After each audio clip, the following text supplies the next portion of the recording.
The Tom Woods Show, episode 687. Prepare to set fire to the index card of allowable opinion. Your daily dose of liberty education starts here. The Tom Woods Show. Hello, everybody. Tom Woods here. We got another long episode today. We had a long episode at the beginning of the week with the debate on free trade, but I hope you'll forgive me on this. I am really happy with this particular episode. This is actually a recording of an appearance I did on somebody else's podcast, and I haven't done that in a while. I just haven't been able to make it work. But I really like Isaac Morehouse, and I like what he's doing. So this is my appearance on the Isaac Morehouse podcast, and I think, or at least I hope you're going to enjoy it. This is what we might call maybe a meta episode, in that, yeah, there's probably a little history or maybe a little economics in there, but it's more of a story of how I did it. That is to say, you know, how I went from how I wrote books that did well, and how I learned to second guess publishers when necessary. How I've basically been able to make a go of things on my own without strictly an employer. But also, what I like about this episode is that I wasn't planning to do it, but I spontaneously revealed some of my flaws. And it's not just that, oh, I work too hard. You know, what kind of a flaw is that? Oh, he works so hard. That's the sort of thing that you say when you're in a job interview and they say, what's your biggest weakness? And you know, you give some fluff answer like, well, I'm too hard on myself. I'm a perfectionist. I mean real live flaws that I've really been trying to work on, and I think I've made some good progress with. But I actually just come clean about them here on the episode. So I think there's a decent chance you're going to say, this was worthwhile listening. I'm really, really glad I heard this. So this is an interesting combination of a story of marketing, entrepreneurship, employment, the liberty movement, and self-improvement, I suppose. We could add to that mix. So I think you'll really like it. If you do like it, then I would urge you to check out the Isaac Morehouse podcast, because there's more where this came from. And you can find that podcast, first of all, linked on today's show notes page, tomwoods.com/687.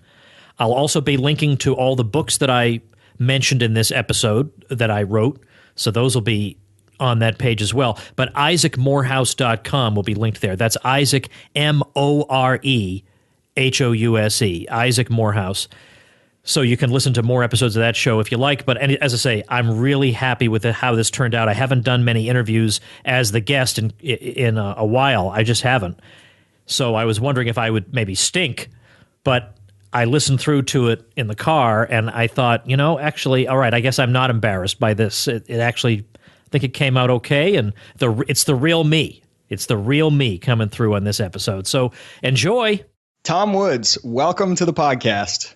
Thanks, Isaac. Let me tell you something. I have not been interviewed by anybody for, I don't know, other than Ron Paul. But, you know, if he asked you, you know, to eat dirt, I'd do it. But basically for about a year, I've been trying to reorient myself after a really bad workaholic binge I went on. So I've been saying no to everybody, but I said yes to Isaac Morehouse. I just want you to know that. I am very flattered by that. I have always had this fascination with people who do interviews. I always want to interview them. So I'm really glad you said yes and I got the chance.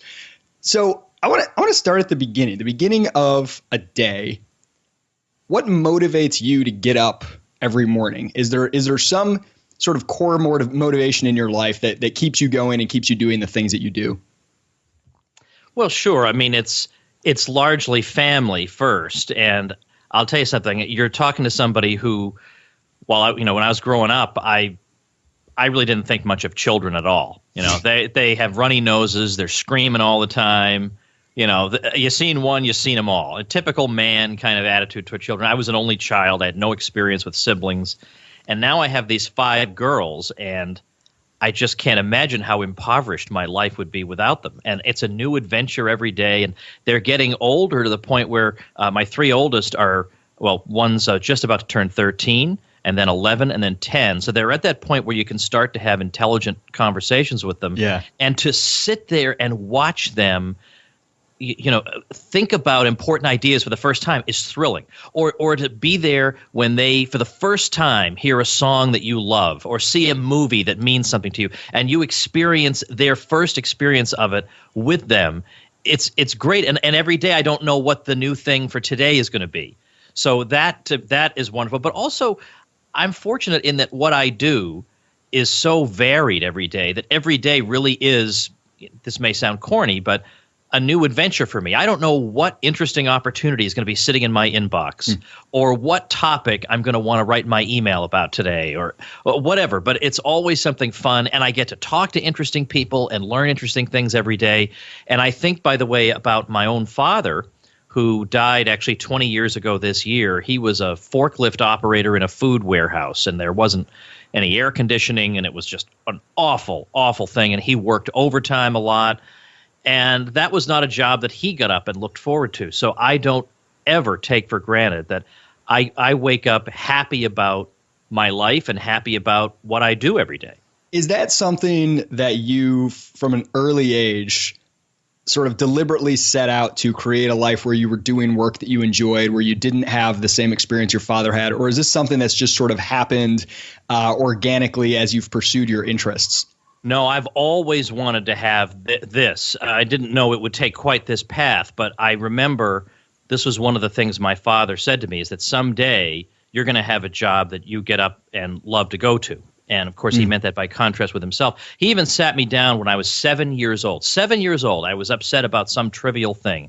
And he sat me down. He said, I am going to send you to Harvard University someday because you're going to get in and I'm going to send you there. And I don't know how I'm going to pay for it, but somehow I will. And were you bookish and interested in ideas even at that young age? Oh, come on. It was ridiculous.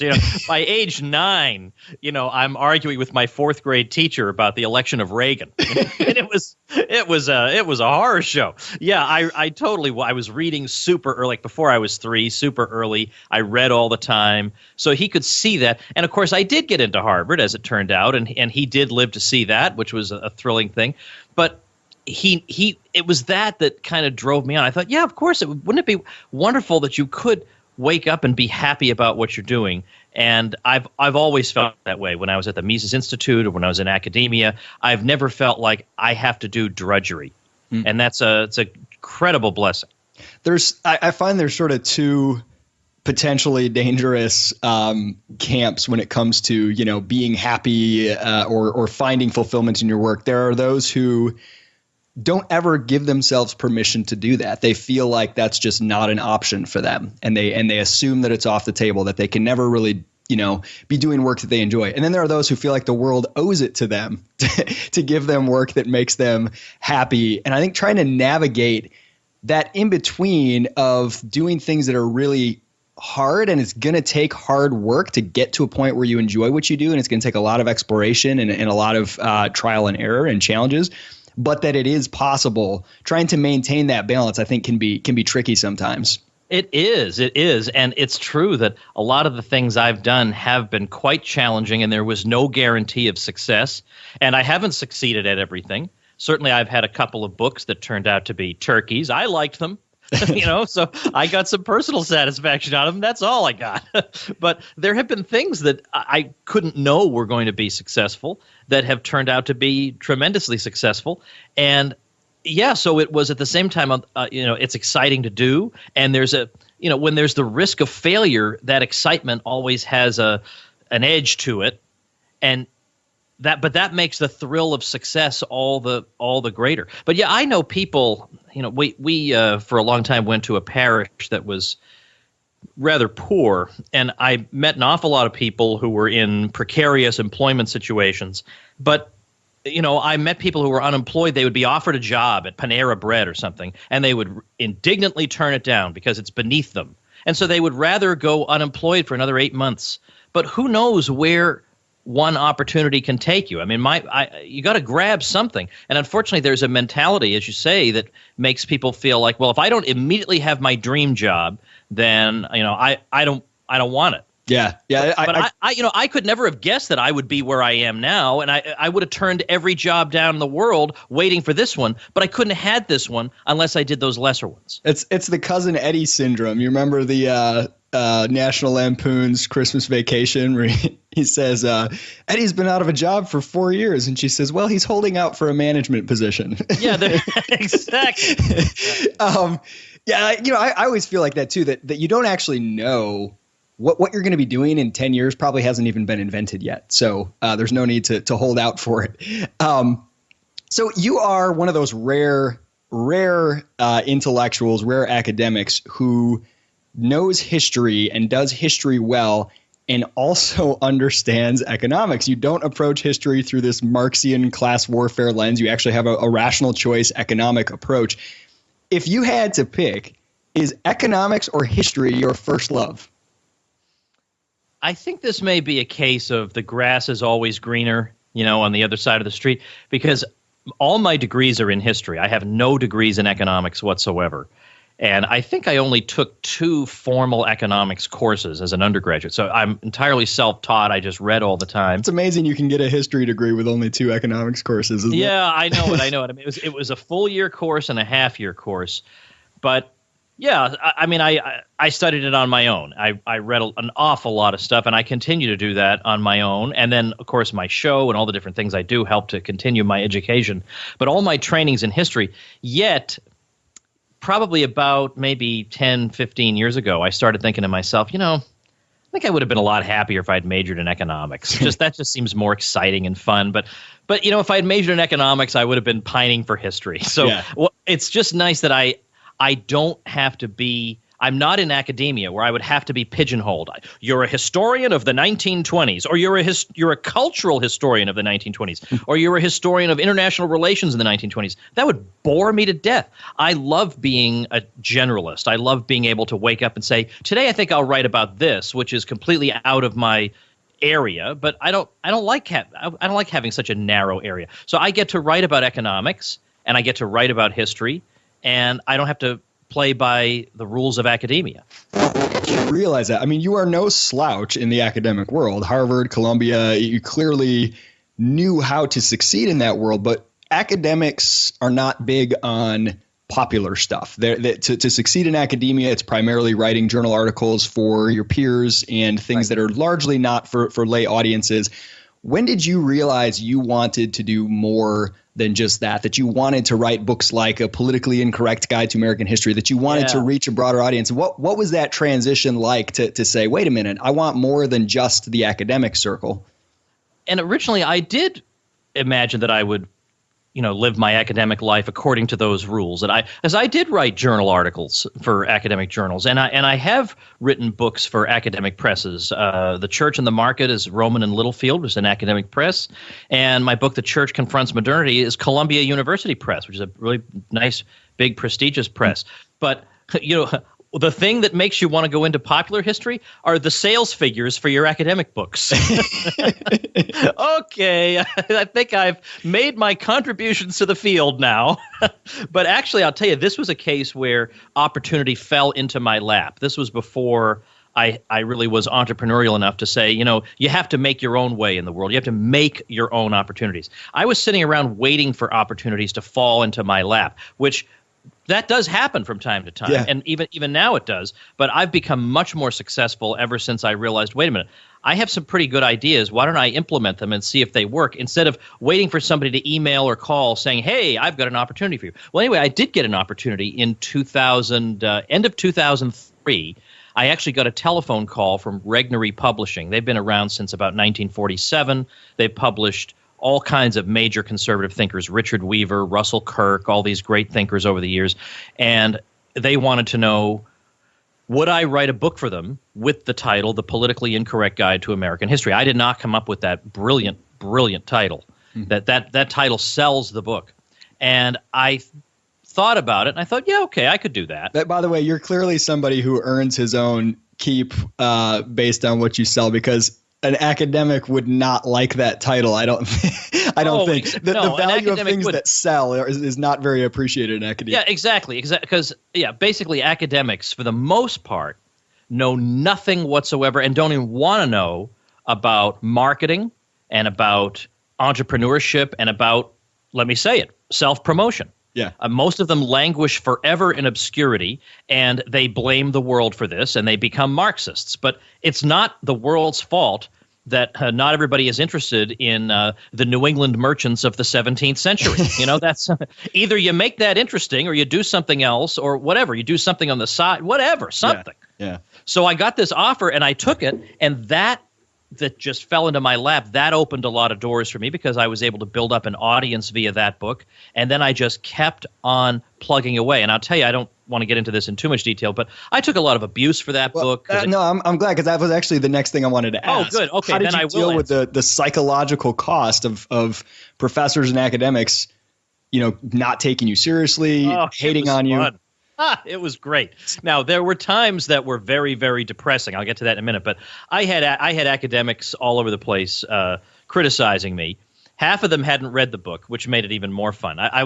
One time I was accused of defending wars for oil. I thought, that is the exact opposite of what I'm saying, right?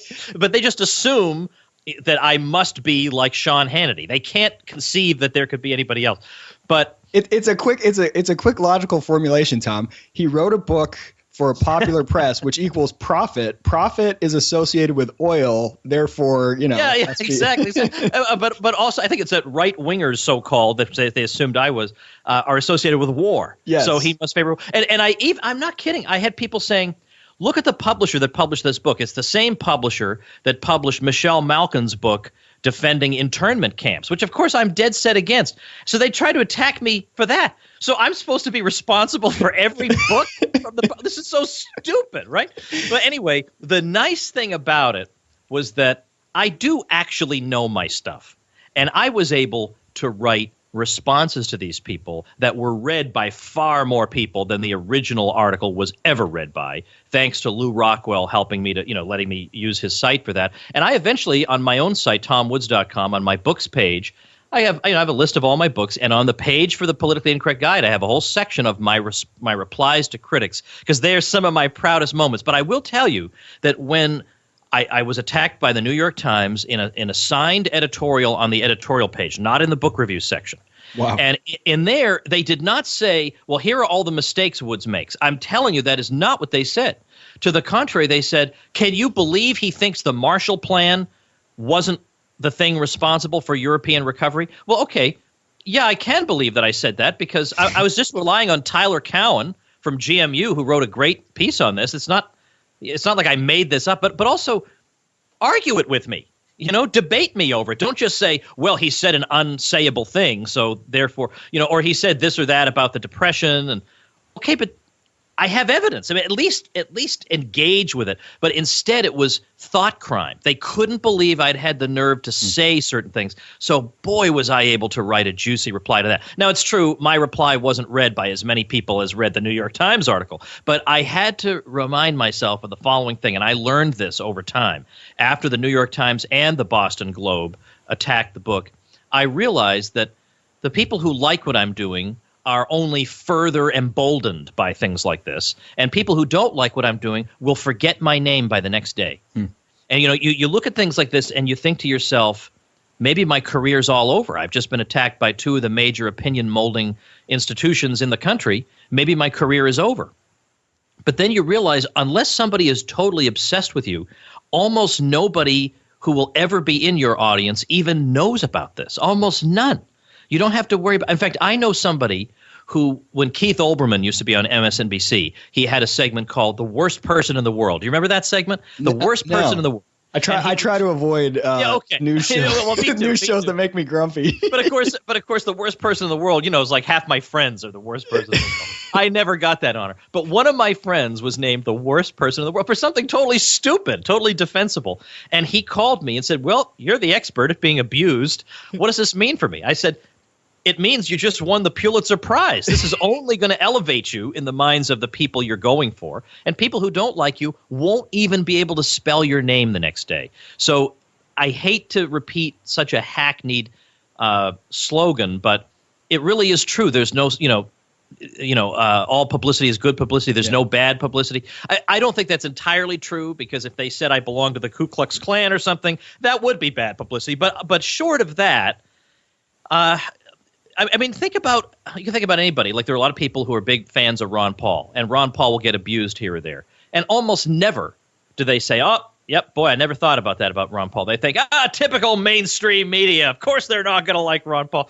And that's just what happens. And you get out, you come out bruised, but you come out the other side okay. And basically I did what Pat Buchanan, who's been through the ringer, has done. He doesn't really spend a lot of time responding to critics. What he spends his time doing is writing best-selling books. So I just kept doing that.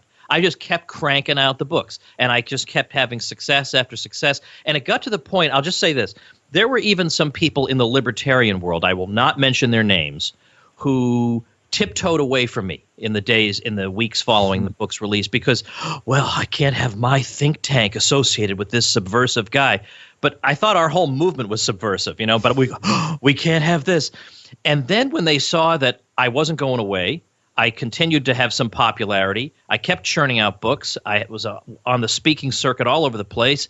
I had a huge number of YouTube views and whatever. All of a sudden, and Ron Paul's inviting me to speak everywhere, and I got, it's just my profile kept going up. All of a sudden, they wanted me back. And they weren't scrubbing my names from their websites, and they were inviting me to be on their shows. And I just thought, Isaac, let bygones be bygones. I'm not going to dance victory, I have a victory jig at their expense. I'm glad that they want to be my friend now. But what really matters to me were the people who stuck by me during the darkest times when I really felt like it was all over. Do you ever use that as motivation? My wife never understands this. I don't know if it's a male-female thing, but the chip on your shoulder. Great athletes will do this. They'll remember the coach from junior high that told them they wouldn't be good. They'll remember their whole career and use that as motivation. Do you ever, without letting yourself get bitter and be angry, use that as motivation and kind of, okay, these people are saying my work is crap or that I'm, whatever. I'm disrepute. I'm not respectable anymore or whatever. Does that ever help fuel you? Okay, you've actually hit on a really interesting sore spot. I'm going to answer in two parts. The first part is it gives me extra satisfaction when something is successful, but it's not the initial motivation. So I'll be honest with you. There is a part of me that's still a scared little boy, an insecure little boy who was the nerdy kid whom people didn't like because he was the nerdy kid, and he did his best to fit in and just didn't. And there's still a part of that in me. And when I get attacked, I feel like I'm transported back to those days. And so that's part of the reason that I hit back so devastatingly hard when I'm attacked, because you're getting to something that's quite visceral. It does give me satisfaction that people who tried to, just said the worst things about. In fact, there was even a person at a top flight libertarian think tank who wrote an article on me and put a picture of a Klansman in the article. Now that is evil to the 1,000th power, because that is the opposite of the whole classical liberal tradition that I belong to. But it was an attempt, because there are institutional rivalries between think tanks, and I'm with the Mises Institute, and it was thought that, here's a chance to sock it to this guy while he's down. Not really because they wanted to go after me, but because they wanted to go after the Mises Institute. And that really hurt me. And yeah, the fact that now I have 12 times as many Twitter followers as this jerk, and I get invited to all these big events to speak Tom, at. You're like a hip hop artist. You're like a libertarian gangster. That's what all rap songs are about. All the people that didn't believe in me, That's right. That does give me satisfaction. But I'll tell you the thing that actually for a long time was kind of my muse, and I'm going to come clean on this. I haven't really talked about this in public, but I think the more you shine light on things, the better you're going to recover from bad qualities that you have. And I will say that one thing that for a long time just haunted me was the experience I had in junior high school. High school was pretty good, because by high school I figured out that if I was funny, people could overlook the dorkiness. That's okay. Like, he's so darn funny that it's all right that he's the captain of the math team. We can let that one go. For some reason in junior high, I didn't fit in with these kids at all. And I'm not going to say it's because they were frivolous people and I was a sophisticated guy. I don't know what exactly the problem was, but I certainly was not supposed to be interested in the topics I was interested in.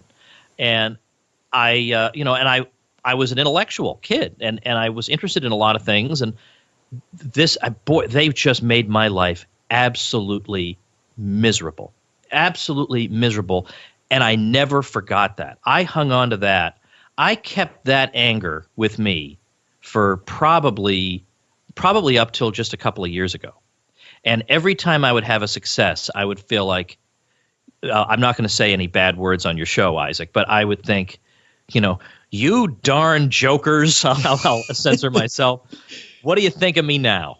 And again, I know I sound like I'm a 9-year-old kid, but I was so bitter and angry about what they did to me. And the thing that got me over that was I went to my 25-year high school reunion at the end of last year. Now, I've gone to all the reunions because, again, high school was great. But still, there were people in high school who were the ones who tormented me in junior high. And I thought, I've just got to slay these demons. So I spent the night mostly not talking to people I knew really well because I can see them anytime.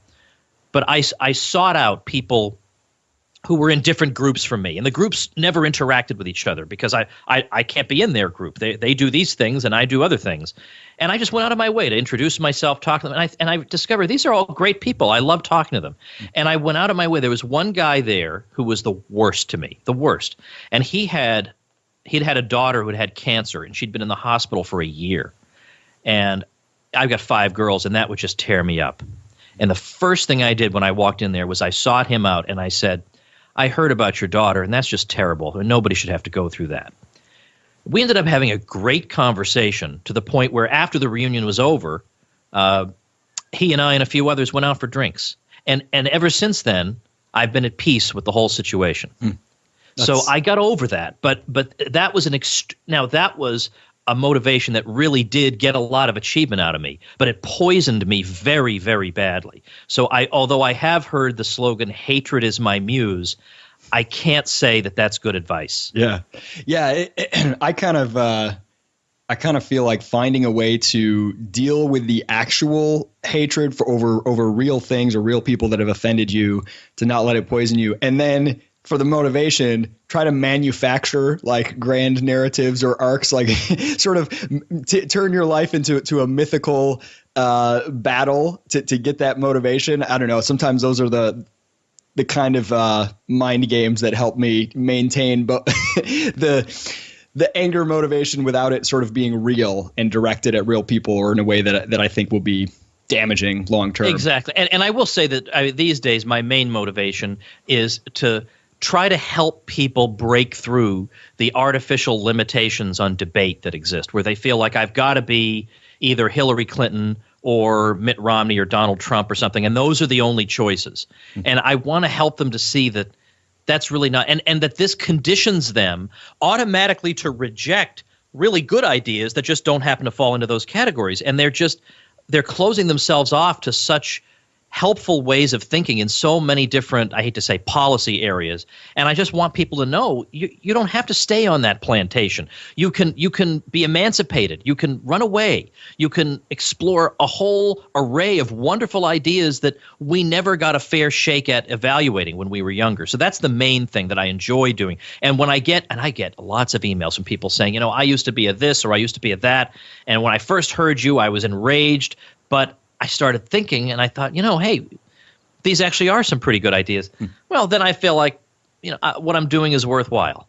So I want to ask you about not just debate, but public speaking in general. So I saw you speak for the first time. I think it was 2009. And I don't think I had read any of your books either at that point. Maybe I had read the Politically Incorrect Guide. I can't remember, but I was blown away. I mean, I've seen a lot of speakers and I'm very objective because I do a lot of speaking myself. And so I've kind of, in some ways, when you do a lot of speaking and you're trying to always learn the art, it kind of makes it harder to enjoy talks because you're always sort of analyzing the art of the speaker and assessing it, seeing if you can pick up tips. And you're not sort of just an audience member who's moved by it. I imagine it's like a filmmaker going to a movie. It's probably harder to just enter in and be moved by it. So typically, I'm kind of just objectively assessing.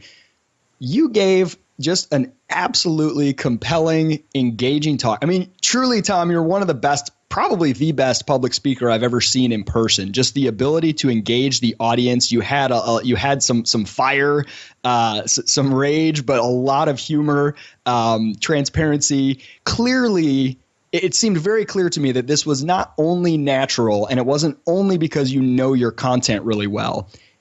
It was also something that you have very mindfully cultivated. It seemed like public speaking to you was an art form.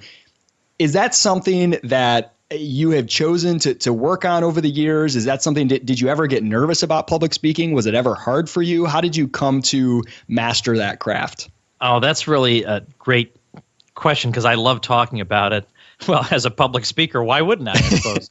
I have been doing public speaking, I guess, now for probably 20 years. Now, it doesn't mean that in the early years I was doing a whole lot of it, but in terms of being in front of an audience, I had done it by that point. And I've spoken to audiences of really all sizes. I was at Ron Paul's Rally for the Republic, and that was many thousands of people. At the Target Center in Minneapolis, that was such an unbelievable thrill. And I'll tell you, I soaked up every moment of that. It was so when you're up there on stage, like, that just energizes you. Oh, it is unbelievable. Now, of course, it's a little nerve-wracking to be backstage thinking, I'm about to speak to probably the largest group I'll ever speak to. And if I do a terrible job, it reflects badly on one of the people I most admire, but go out and do it. But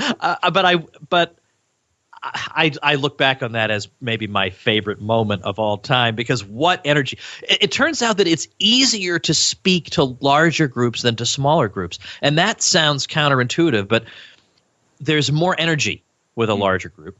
And secondly, if you tell jokes, small groups hesitate to laugh because, it's kind of like the same reason that if you're in a restaurant where they're not playing music in the background, if you've ever been in such a restaurant, you notice that just instinctively you start to whisper because you feel weird. There's no noise in here. I better talk like this.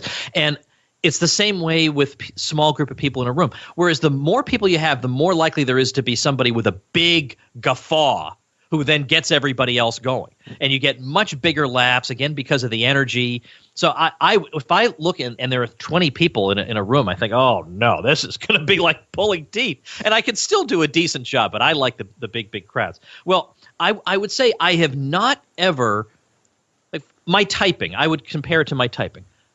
I never learned how to type formally. I only knew there was a formal way how to type long after I had just started doing really fast hunt and peck, which is how I type. That's what I do. I still hunt and peck, but exactly. my speed and accuracy are enough that it's never been worth it to learn to type. Never been worth it. And to retrain my brain, I just don't think it would take. So I know I'm not as efficient as I could be, but that's the way it is. Well, same thing with public speaking. I never sat down. I mean, after I started doing it, I realized, wow, there were whole books and courses on this, but I don't want to take them, because so far it's worked for me. And one thing that may have helped is that I used to do a lot of community theater. I loved being an actor on stage. So that gave me an ease and comfort in front of an audience. That's one thing. Secondly, I know people are there because they like what I have to say, and that makes it a little easier. So I do get more nervous before a university audience, because that could be a mixed group. I spoken twice at the University of Colorado at Boulder, which is not exactly a stronghold for my views. And I walked in there. It was a Friday night. I thought, who the heck is going to show up for an economics lecture on a Friday night? The room, it was 250-seat place. There was not one seat available, and there were people standing in the aisles. So, and so they've come to lynch me or something. I thought for sure that's what's going on.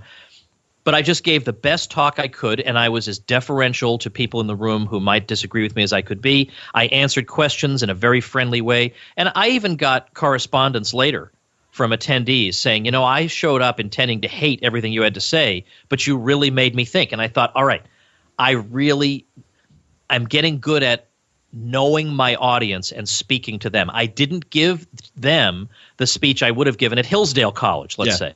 And that also helps, figuring out who the audience is, and for the most part thinking to yourself, these people are not my enemy. And that's been hard for me, because for a long time I've thought that people who disagree with me are my enemy. It was, I'm fighting this big battle for truth. And yeah, it's true, there are people who hold their views who frankly are enemies of civilization. But most of these people are people whose personal experiences have made them simply more likely to accept the left liberal narrative. And my personal experiences have made me less likely to accept that. That doesn't make them terrible people. They just haven't been exposed to what I'm saying. And when I viewed it like that and I spoke to them that way, it really made a difference. Also, I think a lot of the advice that people try to give you about public speaking makes it so canned.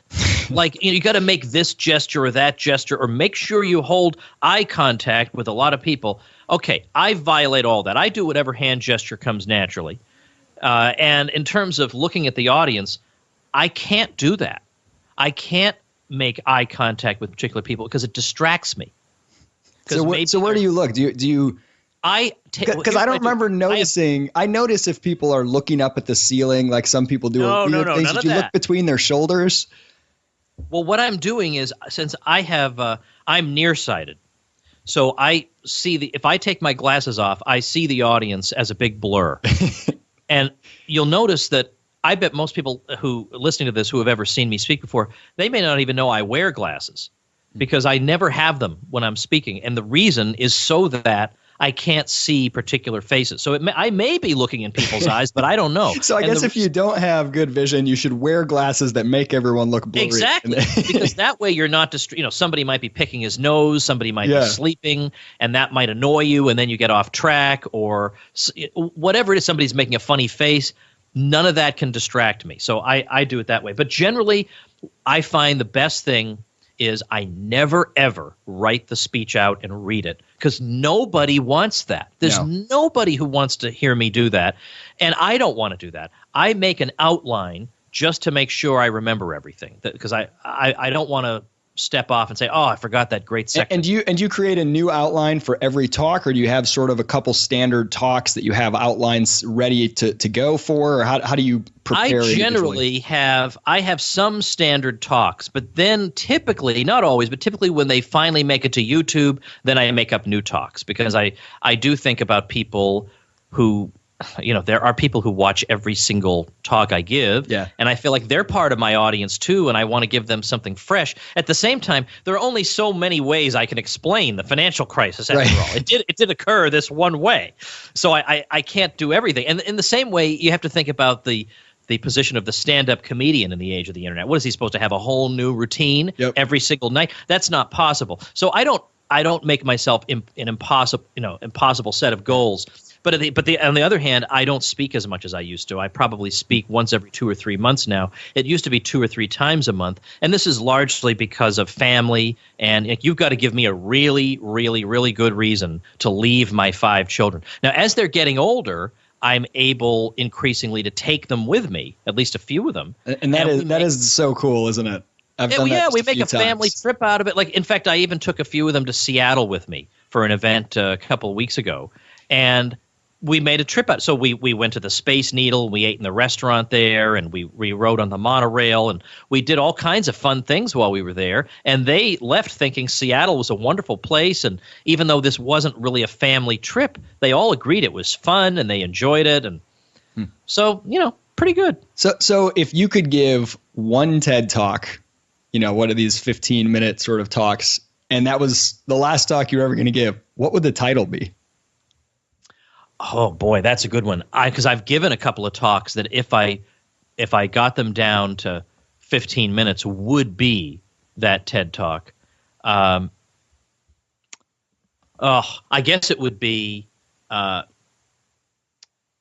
know what? Let's come back to this. Okay. I got to think, because I can tell you what the theme would be. Yeah, what would the theme would be? Because I'm not always a good title guy. I'm a good subject line guy for my emails, but I'm a terrible book title and lecture title guy. But the theme would be if Walmart ran the schools, you wouldn't believe a word you were reading in the history books. But when the government runs them, well, we just salute and we worship the people up on the wall and everything else. But I'm suggesting that we need to be skeptical, because the narrative of history that we get basically trains us to believe that freedom is a stupid idea that can't possibly work. Yeah, in the abstract, we like freedom. But basically, you need to be supervised in almost everything. Or you'll be unsafe, or you'll be uneducated, or we'll be invaded by the bad guys, or whatever it is. Or we'll have business cycles. So we need wise managers running things. I understand why people believe that, but there is no truth to it at all. And basically, we have been led to believe that we are helpless boobs, and we're not. Maybe the title would be, "You're not a helpless boob after all." I was thinking something like, the secret they don't want you to know is that they don't matter, you know? Yeah, something like that. But I like, if you can work boob into it, I'm sure it would increase the... It's one of my favorite disparaging words.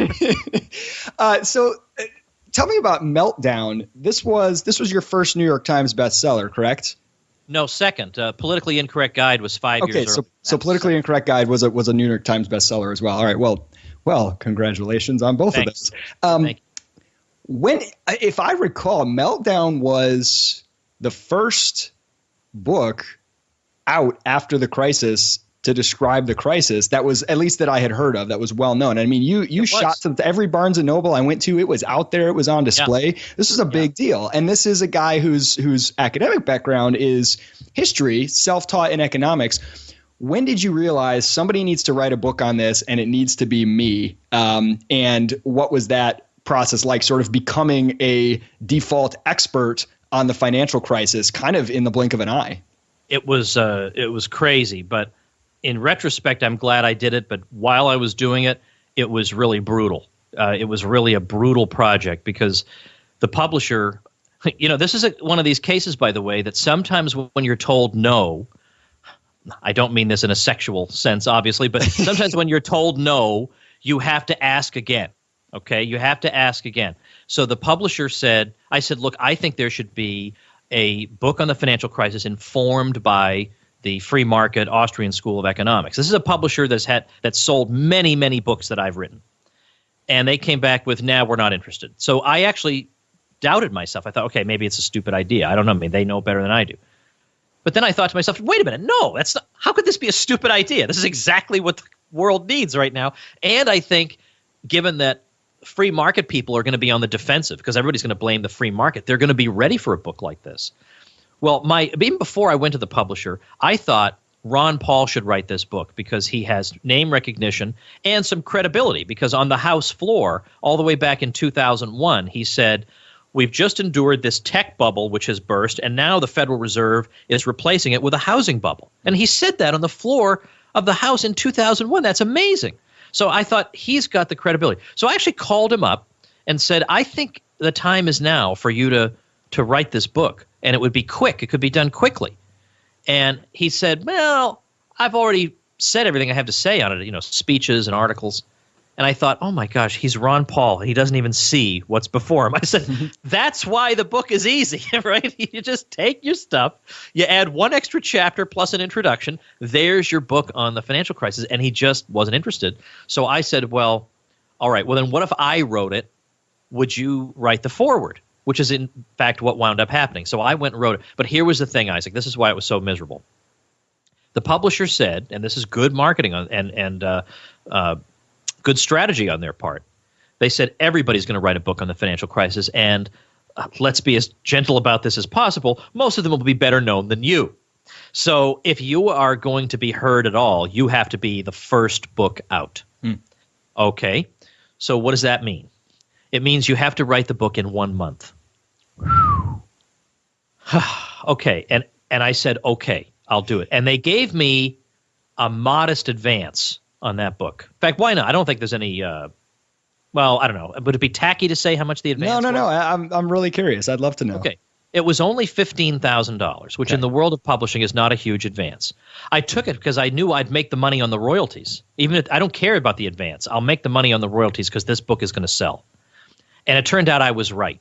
And in fact, that year we actually paid off our mortgage that year. Now that's, things have changed in the interim. We've had some crises and difficulties, but that was a tremendous year. So you wrote about what was wrong with the home mortgage company, and it sold so much that you paid off your home mortgage. There's some sort of serendipity in here. Isn't that the irony? That I talked about irresponsible lending, and then I became the most responsible borrower in history. That's right. Yeah. So that was a short book.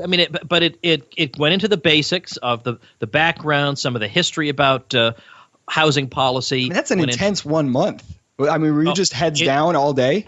I was, at the Mises Institute, I could pretty much work on what I wanted to.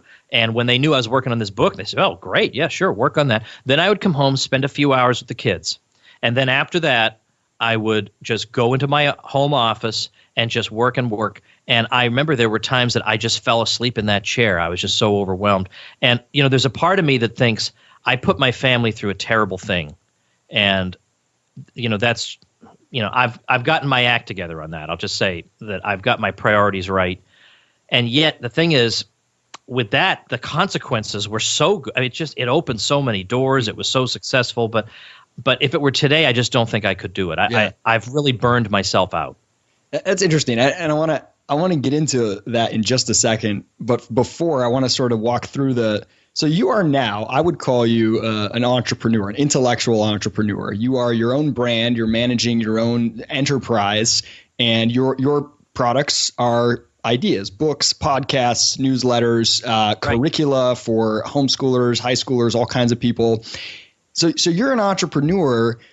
But that was kind of was this a gradual transition where first you were an academic and then you were working at the Mises Institute, which is a think tank or an academic sort of institution outside of academia, doing talks, writing books on the side, and eventually you sort of just went all in? Or was there a big decisive moment where you realized, I want to go out there and be completely independent of any institution and just build my own thing? What was that transition like to being an entrepreneur? Well, there was a big decision point because we were living in Auburn, Alabama. I was at the Mises Institute. I got a salary from the Institute. The Institute has been so good to me, I can't even put it into words. But yet I always felt like I wasn't pulling my weight. Now, I probably produced a book a year while I was there, so I don't know why I thought that. But no matter how much I worked, I always felt like I could be doing more. And I felt guilty taking their money. I thought I just felt guilty, even though I did a lot of good things for the Institute, and I think I brought some more attention to it. And the Institute was mentioned on the front cover of at least two of my big selling books. So it definitely, they weren't having me there for charity, but I still felt uncomfortable about it. I would rather be a benefactor of the Institute than somebody taking a salary. So I always felt uncomfortable about that, even though they never gave me the slightest reason to. They wanted me there. But in 2010, we just decided that Auburn just wasn't working for our family. It's a nice place, the college town, though. It's not really a place you raise little kids. There's not a whole lot for them to do. So we ended up. You can only go see Bob Murphy do karaoke so many times, right? And if Bob Murphy lived in Auburn, that'd be one thing. But I didn't get to see him that much. So we ended up moving, and we're actually going to be moving again. Thank goodness, because we live in, for heaven's sake, Topeka, Kansas. And nobody knows this yet, but a few people know. We're moving to Florida. How did you pick Topeka, Kansas? Oh, that's a question I refuse to answer because I ask myself that question over and over. And I don't want to insult people who live in Topeka, but it's just a soul-crushing place to live. And in fact, if you look at, there's this one mall and there's this downtown area where everything is this particularly off-putting shade of brown, and I now actually call it Topeka brown. We'll be driving around. I say, "Oh, I like that house, except it's Topeka brown." It's just depressing being here. Well, anyway, when I got here, I wasn't working. I didn't collect a salary anymore. So I thought, I guess I'm going to have to take a lot of speaking engagements. So I'm flying around the country like a maniac and doing a few other things on the side. And I just thought, this is not a way to support a family. I have to be present.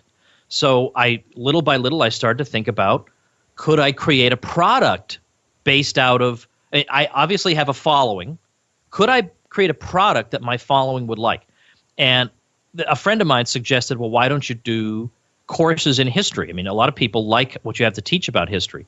So I ended up creating libertyclassroom.com, where it's history, economics, philosophy, logic, all kinds of interesting stuff. Courses taught by me and by other people whose work I endorse. And together, we have a course on Keynesianism, and it's all kinds of great stuff. Brad Berzer from Hillsdale College is there. And we teach it the way we think it should be taught. And there are courses you can listen to on the go and all this stuff. And, and we have question and answer sessions that are live, but it's all recorded. You can listen to it at your convenience. And that was a smash success. And it's funny. I was recently talking to an email marketing expert Daniel Levis. I love this guy. He like Bob Bly, another guy I like who writes advertising copy. He could sell you sand in the desert. and Daniel Levis, I was talking about my email campaigns to promote Liberty Classroom, and he was saying, I just don't see the pain point in this product, because normally you look for what is it that your prospect needs. Yeah. What is the pain in his life, and you talk about and appeal to that. But what is the pain here? Well, I don't know as much history as I'd like. That's not much of a pain point. Or I keep getting beaten in debates by left liberals. You don't have the sort of felt need that you expect. Exactly. I mean, to me, it is a huge point that I can't beat left liberals in a debate, but not everybody will feel that way. And I said to him, yeah, I know it feels like this project shouldn't work, but I got the numbers here, and it works like crazy. Well, what do you attribute? I mean, you have a massive email list, you have a massive social media following, you're getting downloads on your podcast. To what do you attribute the success of this? Well, I think I'm good at it. So you would say the content is really because if I weren't good at it, people wouldn't be following me for this long. Yeah. And I'm not saying that to sound like a jerk, but I think it would be silly for me to say, well, it has nothing to do with the quality of my product. I just figured out this secret formula for marketing, and my content is crap. I don't want people to be tricked into thinking that there's some button you can press. It's like when people ask Ron Paul, how'd you raise all this money? Because I want to raise it. Well, you have to hold these views and stick to them. And they walked away dejected. Well, where was my trick? There isn't a trick. But I mean, at the same time, you do get to a point where you realize although there isn't some magic trick to go from 0 to 75,000 Facebook people, overnight, there are things you can do. And one thing I try to do is to be synergistic between my different projects. So I released a book a couple years ago, the first book I've ever self-published, called Real Descent. And what I did with that book was I took one section of that book and I included transcripts of my best episodes that I liked. And so the book promotes the podcast, but then the podcast promotes the book, and then my newsletter promotes the book, and then the book then promotes my Liberty Classroom, and then I promote the book through my Liberty Classroom mailing list. When you get a snowball effect running like this, the results can be pretty good. And the thing is, even though I've had the Mises Institute's help, and obviously Ron Paul has been wonderful to me, I haven't had the help of the big multi-$100 million libertarian foundations. I don't get any money or recognition from them. They act as if I don't even exist, and that's fine with me. You're probably better for it. I mean, it's taught you to, if you rely on your consumers, then you're better at pleasing your consumers because you figure out what they value. Exactly. And so I've done things like, this is old-fashioned at this point, but to get opt-ins to my email list, I create ebooks. And you think, I don't have time to write an ebook. Well, what I do is I do transcripts of all my episodes anyway. I don't do them. I outsource that. But I find a common theme. So, for instance, I thought Bernie Sanders needs to be answered. So I looked at episodes where we've talked about issues that he raises. Then I thought, all right, we're missing an episode on this, this, and this. So I did episodes on those things, took the transcripts, and made it into an ebook called Bernie Sanders is Wrong. And I got a lot of people joining my list because they wanted Bernie Sanders is Wrong. So it's simple. I bought BernieIsWrong.com. I put up a lead pages landing page there to collect email addresses, and I send out the book automatically, and then people are on my list. And that was a great success. And so I'll keep on doing – that doesn't take that long. It's not that big of an expense, and it is worth it to get those people on your list. That's a great strategy. Use content you've already got. Most people – even if you're just a blogger, you're not a podcaster. Most people haven't read all your blog posts. There's an ebook. Get them to opt in, and then you can email them. And if you're saying to yourself – not everybody opens emails that come from a mass email sender. You look at it, you say, oh, this isn't a personal email. I'll just delete it without opening it. That is true. Open rates are a tricky thing. But once you have that list, another way you can reach those people, even if they don't open your emails, is through Facebook custom audiences. You can upload your email list to Facebook. Facebook will then find as many of those people as are on Facebook, and then you can advertise to them and reach them that way. All right, you jerks, you won't open my emails? Then I'm going to follow you around on Facebook until you engage with me. It's amazing how many people who are really passionate about ideas, maybe they're already professors or academics, or maybe they're aspiring to, they have this patronage mindset that, well, if only some rich person or some university would just pay me to produce things, then I could finally produce things. And it's so sad, the opportunity we have today that so few people are aware of, especially those who are sort of on the ideas side of the spectrum, academics and whatnot. I agree completely. I know some academics who I think ought to be much, much better known than they are. And I think their attitude was my old attitude, which is, oh, well, I guess that's those are the cards I've been dealt. But that's not the case, because you have to it's not like there was some automatic thing, like I'm a robot and I just know that, well, I got to produce ebooks to build up an email list to market my products. I learned that. I went out, I read books, I followed people in marketing who are better at it than I am, which is most of them. And I realized I was humble enough to say, this is a part of life that I don't know anything about. But now I've gotten to a point where I've gotten kind of good at it. And with my email list, we have this move coming up, and moving is terrible. But I am still writing to my email list fairly regularly. And I've learned from people about how to do that effectively, how to write to your email list effectively. And I was not doing it effectively before. I was not. But and the thing is, when I discover something about entrepreneurship or marketing, I want to share it with my audience. And some of my audience couldn't care less about that stuff. That's fine. So I make them into bonus episodes of the show so that these people can't complain. Look, you're already getting your 5 episodes a week. If I throw out a 6th one that you like, that's okay. But to me, I feel like capitalism ain't just something that we say, hey, it works really well and it efficiently delivers the goods. I want to be part of capitalism. Yes. And capitalism means marketing, advertising, sales, leads. That's the warp and woof of capitalism, if I may put it that way. And I love it. I love every part of it. And what I've learned about email marketing is that the biggest mistake people make is thinking they should only email once a week or once every 2 weeks, or heaven forbid, people will unsubscribe. If they unsubscribe, let them go. What you're trying to find are your diehard fans who are going to read what you produce. So I don't care that people unsubscribe from my list. More people subscribe every day than unsubscribe. So go ahead. If my list is not for you, that's fine. But I produce good content in that list every day. And yet almost every day, I'm pitching something. Almost every day. But it's at the end. And meanwhile, there's been great, great content leading up to this. And then at the end, I'll say, now look, this is the sort of thing you'd already know if you were a member of Liberty Classroom. Okay, nobody minds that, or anybody who minds that is not worth your time. Gee, I have a product to sell so I can support my children. Throw me in jail, right? Yeah. But what I do is I actually send out an email every single weekday, and you will get the marketing gurus out there telling you, boy, don't you listen to Woods. Okay. Well, if they want to go and say, don't listen to Woods, that's fine. Meanwhile, I'll be happily depositing my checks in the bank that I'm getting from all the emails that I send. So they're wrong. Those people are wrong. If you know how to do it the right way, email marketing can be you can be very successful the more you email. I know a guy, this is no joke, Michael Cheney. I'll even tell you his name. No relation to Dick, of course. Michael Cheney emails the shotgun approach to email marketing. Yeah, exactly. The shotgun, the peppering approach, we'll say. He emails his list 4 times a day. 4 times a day. Every expert in the world would tell you not to do that. You know how much he earns? $40,000 a month. $40,000. You're going to tell him he's doing email marketing wrong? So I did an episode of my show where I brought Ben Settle on. Ben Settle is one of these people I love because he ostentatiously does the opposite of what the gurus say to do, and he does tremendously well, and I've learned from him. So I have fun with these kinds of topics too on the show, and I've got a whole bunch of other ideas that I want to do on the show as well that I do as bonus episodes. Or I'll do, by the way, occasionally I do an episode on music. Not everybody who listens to my show shares my musical taste. That's one of my quick hit questions I was going to get to about your music. Good.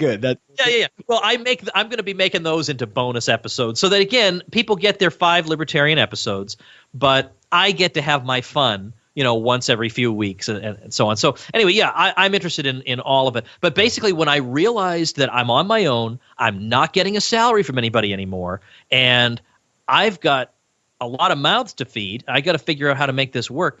boy, all of a sudden you want to read every ebook there is. You want to learn about how do I do Facebook advertising. And thing is, I love going on webinars and just sitting there as an attendee. Like Rick Mulready is the expert on Facebook advertising. I've learned a bit of it, but he's the real expert. So I went on his webinar, and I was basically throwing money at the screen. I want to learn exactly what his method is, and it's been tremendous. It's the willingness to admit that you don't know everything. And the ability to find out the people who do and separate them out from the shysters who say they know what they're doing, but they're full of it. That's one of those things that stuck out right away to me when I started. Before launching Praxis, I was doing fundraising for a libertarian nonprofit organization. And so I was traveling the country meeting with these really amazing self-made entrepreneurs, business people who were supporting these types of organizations. And from working with a lot of faculty and intellectuals, again, and I'm not saying I want to cast this huge broad blanket, but there's this tendency to want to be right and to make sure you can save face and prove that you're right in the intellectual sphere when it comes to publishing your papers and things like that. When I go meet with these entrepreneurs, you ask them, what made you successful? And they're always so humble about it. They're like, well, I think it was this, but who knows? I could be wrong. Oh, well, it's because I hired somebody who knew how to do things better than I did. There's this hunger to just learn and figure things out. And like the quicker you can find someone who's better than you, the better it is for your business. In some ways, it boils down to this question, because you can learn a lot on your own. It's true. You could find a lot of internet articles or videos and so on, but it depends on what have you got more of, time or money. And these days, given that I have 5 kids I want to be a really, really super father for, in some ways I have more money than time. And I would rather pay an expert $2,000 to teach me something over the course of 6 months than save the $2,000 but be pulling my hair out for the next 6 years. But that's just me. I mean, other people may have a different mix of time and money and so on. But that's why I have not hesitated to go and hire coaches and get people who know what they're doing. And there have been times when I've said to my audience, I've used this person, or my own mother actually is being coached by a couple of extremely expert affiliate marketers. And she's built up an amazing affiliate site, absolutely amazing, that if she were on her own, it would have taken, I'm sure she'd be the first to admit, would have taken 10 years to figure out how to do that. And she's got it up and running in less than 3 months. That's money well spent. And again, just the willingness to say, I don't know everything. That's a liberating feeling, because I find it exciting to go into a whole new field that for me is pristine, where I don't know a thing and I can just sit there and let other people teach me stuff. And then I get so excited about it, I want to go teach other people. And then I realize not everybody who listens to me gives a darn what I'm saying. So I reserve that for the bonus. But I also think there's value to just being transparent about how you're running your business. And even if people aren't loving that, they kind of like that you're open about it, that you're talking about the fact that you're marketing things and that you're. Yeah, actually, do you mind if I know we're running out of time, but do you mind if I jump in with a specific example of that? Yeah, please do. Because I actually had an episode where I took people through and I showed them how I earn money through the Ron Paul Curriculum Affiliate Program. Here's the affiliate site that I set up. I bought the domain name ronpaulhomeschool.com. which is much better than ronpaulcurriculum.com anyway. So I bought it. And then I put up a single landing page. Now, I paid to have it designed. I wrote most of the copy myself, but I paid to have it designed, worth every penny. I earned that back the first day that site went live. And the site offers 3 free bonuses, but only if you join through my link.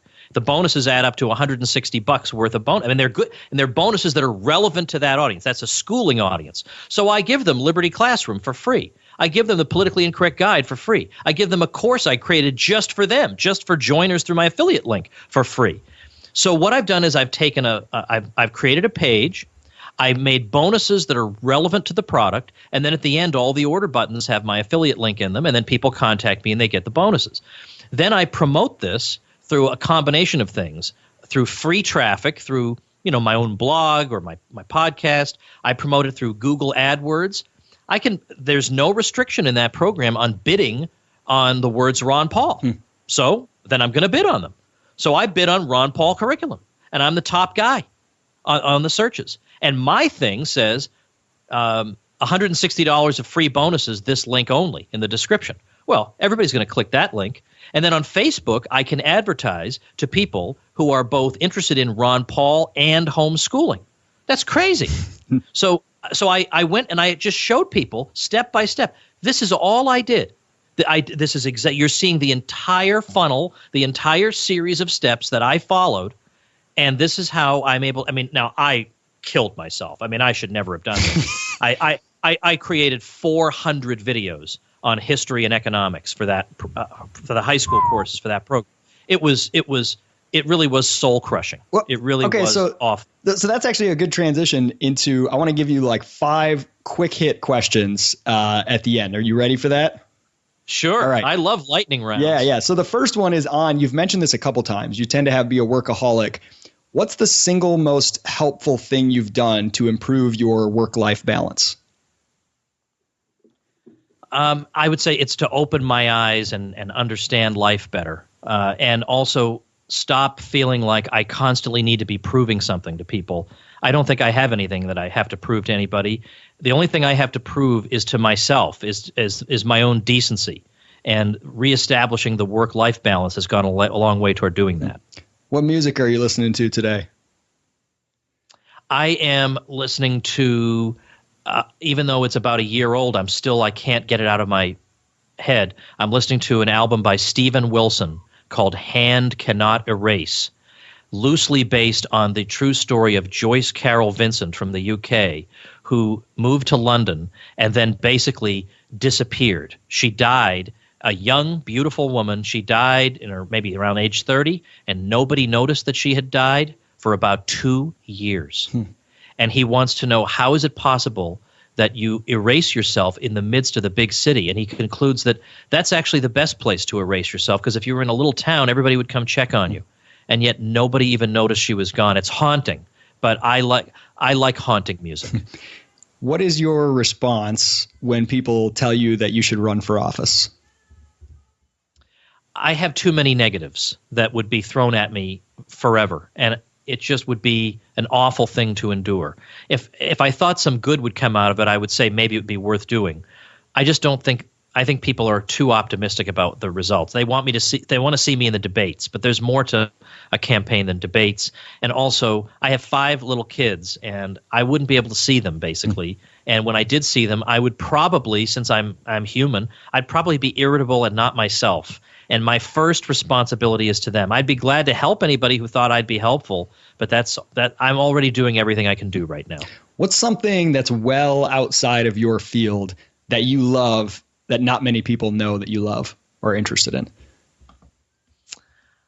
I think some people do know that I'm interested in it because I do talk about it, but I thoroughly enjoy playing chess, and I even like to play competitively.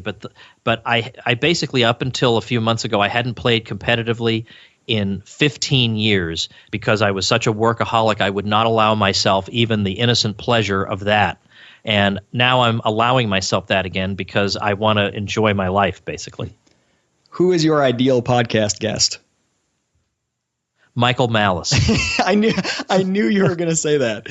In fact, I'm about to interview him right after you and I get finished talking. Oh, I love it. He is great fun. I've had him on this show as well. He's just, because I never know what he's going to say. Absolutely. And he challenges me, but then at the same time, as a human being, what I love is the great combination is not only is he a good guest, but he's a great human being. Like I went through a really tough time this year that I'm just coming out of, and I called him up on the, and I'm sort of, again, because of my insecurities, I feel like I can't share my problems with anybody because I'm the perfect guy who has no problems. Yeah, right. But I help other people solve their problems, but I don't ever have any. and he said, I think we should talk. And we ended up talking for like 2 hours.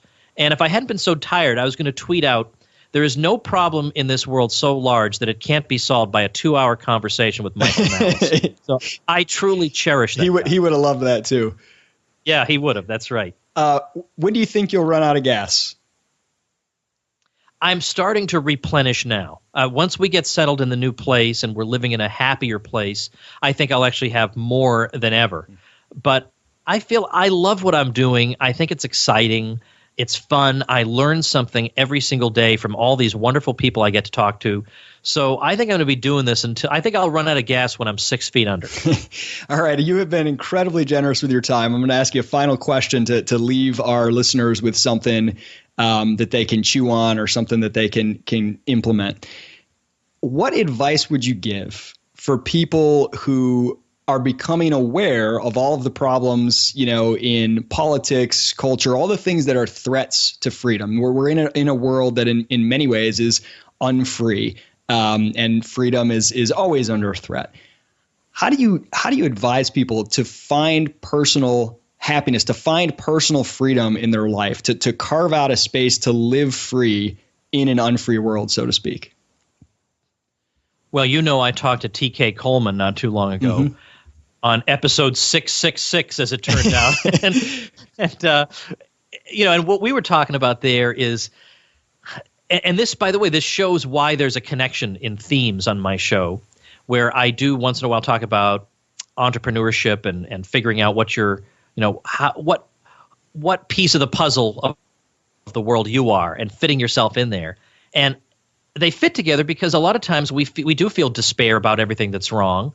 And I can't really influence the U.S. Senate. I mean, there are some things that are way too big for really any of us to do anything about.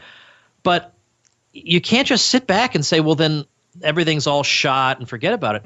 You have a tremendous scope in your own life for creativity and to do all kinds of interesting things that even right now you can't conceive of. But there are ways to sit down. I'm going to be launching a new site. I keep saying this, but I keep having life challenges come up, and now I'm moving. So sometime this summer, I'm going to be launching a new site dedicated to helping people do this, to figure out what is your area. What is the thing that gives you satisfaction and can put food on your table. And once you figure it out, how do you create something out of it? And how do you let people know about it? And what are the steps? I'm interested in that because I've been able to do that, and I've had a lot of success with it. And I really do want to show people. I don't have a coaching program that's $2,000. This will just be a free site. But I would say politics is not everything. It really isn't. And most of what happens in the world happens very much in spite of politics. It's true that there's a lot of regulation that's out there, but the person producing the food you eat and the person producing the computer you're using and all these things, these are just people looking to advance themselves in the nexus of market exchange. And the free market is incredibly resilient. It comes no matter what you throw at it. If you give it just a tiny little crack, it turns that into a wide open door. And you've got to let these jerks get you down and realize that there's so many beautiful things in the world, so many beautiful things that you can still enjoy, even though there's so many horrors going on. And the first thing is figuring out, what am I here for? What can I do that brings me satisfaction? There are ways and tools to help you brainstorm that. And that's why I'm so interested in that these days. I feel like the non-aggression principle, I got that. I've pretty much mastered that. I've said everything there is to say about it. But now so the state is making life difficult. What can I as an individual do? That's kind of the area that gets me most interested these days. And I'm sure you can find many, many inspiring and informative items, books, articles, podcast episodes on this and so many other topics at tomwoods.com. Go check it out. Subscribe to the newsletter. Let Tom sell you stuff. Tom, thank you so much for taking the time. Isaac, my pleasure. All right. If you made it this far, congratulations. You are, well, I don't know. I should be just saying thank you. Thank you for making it this far. Thanks for listening to this particular episode. Tomorrow's episode, can you believe the 10th Amendment Center is, as of the day after tomorrow, which we don't broadcast on, 10 years old. 10 years of running the 10th Amendment Center. I'm going to talk to its executive director and founder, Michael Bolden, not only about what they've been up to, but also stuff that we can all benefit from. What are some successes and failures you've had, and what have you learned from those? And what's it like being a one-man show for a while? And how do you do something like this? And how did you manage to impact the national conversation? And what are some pitfalls, and what are some pieces of advice you can give as somebody who's been in this situation? We're going to get a lot of nuggets of wisdom on tomorrow's show. And really, I think we owe it to Michael to honor him And that's why I'm having him on this particular time. So that's tomorrow. See you then. Become a smarter libertarian in just 30 minutes a day. Visit TomWoods.com to subscribe to the show for free, and we'll see you next time.